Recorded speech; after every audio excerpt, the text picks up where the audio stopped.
Hey, salut tout le monde, c'est moi, Jonathan Cabana, votre courtier immobilier du Grand Montréal. Puis aujourd'hui, on répond à la question de Cédric de Saint-Eustache qui nous demande est-ce qu'on peut vraiment négocier même si on est en surenchère?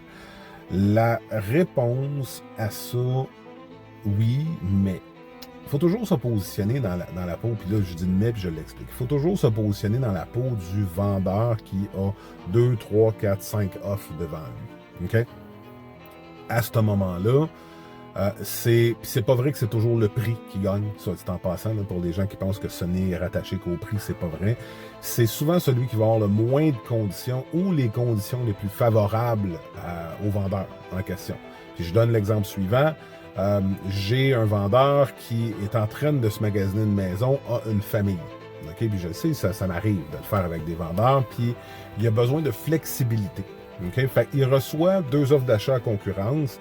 La première d'achat, mettons, à 400 000, puis la deuxième à 395. OK? Dans la seule à 400 000, le temps de possession, c'est fixe. Donc, c'est le 1er juillet. Fait que si on est en avril, mai, juin, juillet, ça va vite, là, le 3 mois, 2 mois et demi qui restent.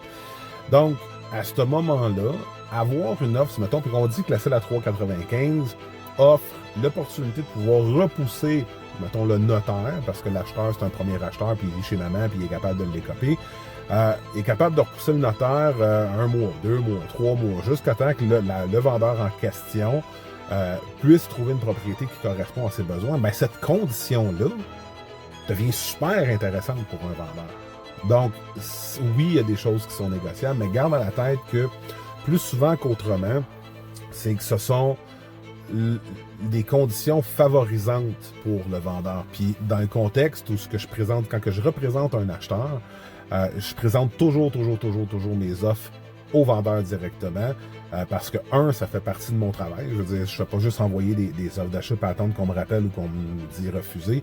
Puis deux, c'est que ça me permet aussi de valider c'est quoi le vrai motif de vente du vendeur, puis à ce moment-là, me dire, OK, mais monsieur le vendeur, vous me dites que vous avez besoin de possiblement plus de temps, qu'en ce moment c'est stressant, bien écoutez, mon client n'a pas de problème à le faire, ça. Fait que ça devient un jeu de give and take. Fait que oui, ça se fait, négocier en surenchère.